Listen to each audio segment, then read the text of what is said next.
అత్యంత కృపగలిగిన యేసు క్రీస్తు నామములో వాక్యాన్ని వింటున్న బిడ్డలందరినీ కూడా దేవుడు సమృద్ధిగా దీవించి ఆశీర్వదించునుగాక. ఆమేన్. ప్రియ దేవుని బిడ్డలారా, యోధా రాజులందరిలో ఒక మంచి వ్యక్తిత్వం కలిగి అనేక సంస్కరణలు చేసిన వారు ఎవరు అంటే మహారాజైన హిజ్కియా గారు.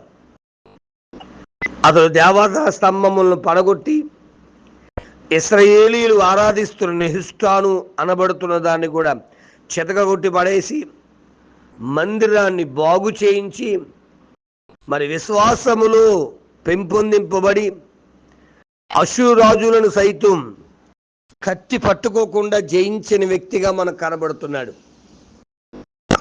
పండిత పుత్రుడు పరమసొంట అన్నట్టుగా మరి హిజ్కియా ఎంత మంచి పనులు చేస్తే తన కుమారుడైనటువంటి మనష్షే మాత్రం తండ్రి ఏ మంచి పనులైతే చేశాడో దానికి వ్యతిరేకమైన పనులు చేసి పతనమైపోయాడు. బిడ్డ, ఇతను చేసిన పనులను గురించి మనం జాగ్రత్తగా ధ్యానించినట్లయితే ఒక్కొక్క విషయాన్ని మనకు అర్థమవుతూ ఉంటుంది.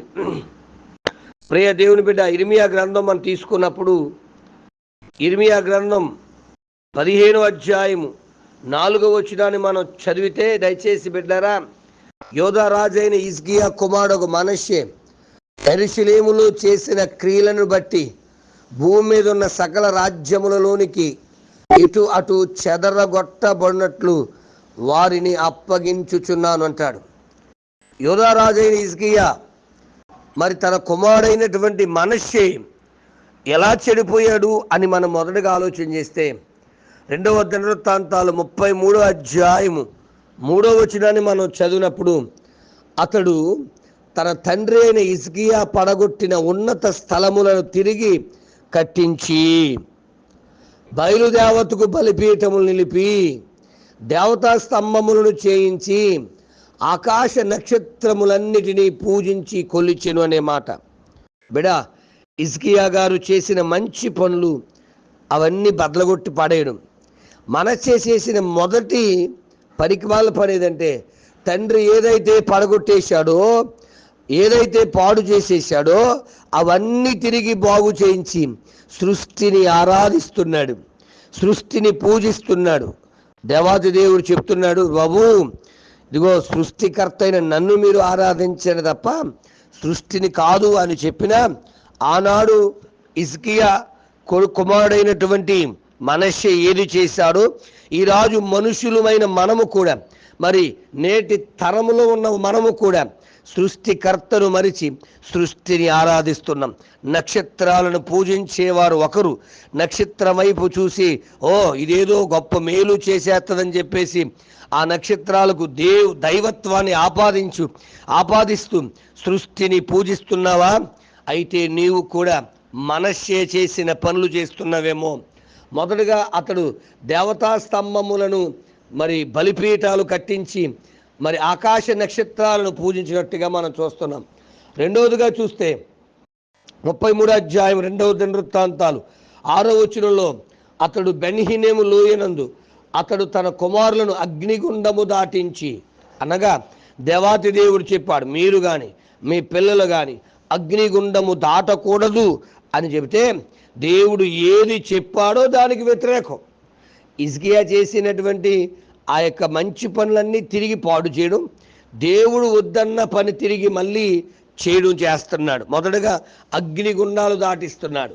రెండవదిగా చూస్తే దయచేసి ముహూర్తములను విచారించుచు మంత్రములను చిల్లంగితనమును వాడుక చేయు కర్ణ పిచాచములతోనూ సోదెగాండ్రతోనూ సాంగత్యము చేయుచు యెహోవా దృష్టికి బహు నడత నడుచుచు ఆయనకు కోపం పుట్టించెను అనే మాట. ప్రియ దేవుని బిడ్డ, రెండవదిగా అర్థం చేసుకుంటే దయచేసి అతడు అగ్నిగుండమును తన బిడ్డలను దాటించాడు. మూడవదిగా ముహూర్తాలు చూస్తున్నాడు. ఈ రోజున అనేక మంది జీవితంలో జరుగుతున్న ప్రతి కార్యక్రమం కొరకు ముహూర్తాలు. పెళ్లి చేస్తే ముహూర్తం, అర్థం చేసుకున్నామా? ముహూర్తం ఎవరో పెడతాడు, పెళ్లి మాత్రం పాస్టర్ గారు చేయాలి. వీళ్ళెవరంటే ఒక సీనియర్ విశ్వాసులలో అన్నీ ఒక ఇల్లు కట్టాలంటే ఎవరి దగ్గర ముహూర్తం పెడతాడు, ఏదో చేయించుకొస్తారు, అదేమో పాస్టర్ గారు చేయాలి. అర్థం చేసుకుందామా?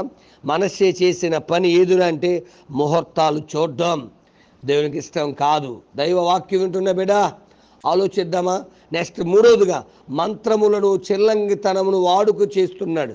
ఇలాగ ఒకదానికొకటి మరి భయంకరమైన రీతిలో అతడు చెడిపోయి పడిపోయినట్టుగా మనం చూస్తున్నాం.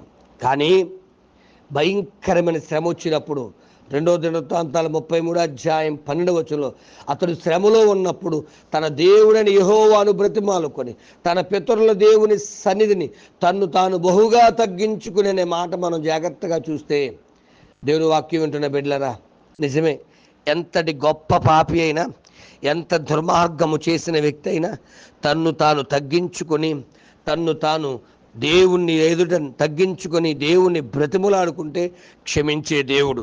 వాక్యం వింటున్న బిడ్డ, నీవు కూడా మనష్షే వలె దుర్మార్గంగా ప్రవర్తిస్తూ ఈ లోక పద్ధతులను ఆచరిస్తూ అనుసరిస్తూ ముందుకెళ్ళిపోతున్నావేమో.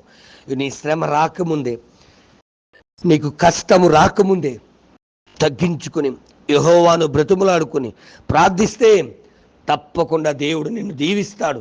ఆనాడు మనష్షే శ్రమల నుంచి తప్పించిన దేవుడు నిన్ను కూడా తప్పించి రక్షిస్తాడు. అటువంటి కృపా దైవ సహాయము దేవుడు మనకు అనుగ్రహించును గాక. ఆమేన్. పరమ తండ్రి నీకు స్తోత్రాలయ్యా. హిజ్కియా మంచివాడే, కానీ తన కుమారుడైనటువంటి మనష్షే తన ఇష్టానుసారంగా జీవిస్తూ, అయ్యా దేవతా స్తంభములు నిలబెడుతూ ఆకాశ నక్షత్రమును ఆరాధిస్తూ దేవునికి వ్యతిరేకమైన పనులు చేస్తూ వాక్యానుసారంగా జీవించగా శ్రమలు, బాధలు, కష్టాలు, పతనావస్థలో ఉన్నప్పుడు తిరిగి నీ దగ్గర ప్రార్థించినప్పుడు జాలిగల దైవానివి, జాలి చూపా. అయ్యా మేము కూడా అనేకసార్లు నీకు ఇష్టం కాకుండా జీవిస్తూ, అయ్యా నిన్ను దేవునిగా ఆరాధించవలసిన మేము నిన్ను ఆరాధించకుండా మనుషులను దేవుడు అంటూ, అయ్యా సృష్టిని దేవుడు అంటూ తిరుగుతున్న మమ్మల్ని క్షమించి, మమ్మల్ని మేము తగ్గించుకుని దగ్గరికి వచ్చి ప్రార్థిస్తున్నప్పుడు మా ప్రార్థనలు ఆలకించి మా జీవితాల అద్భుతాలు జరిగించి నడిపించి బలపరిచి మహిమ పొందమని, వాక్యం వింటున్న కుటుంబాలను ఆశీర్వదించమని యేసు నామమున అడుగుచున్నాను తండ్రి. ఆమేన్. ప్రార్థన కొరకు నా సెల్ నంబర్ 9866958571. ప్రభు కృప మీకు తోడుగా ఉండును గాక. ఆమేన్.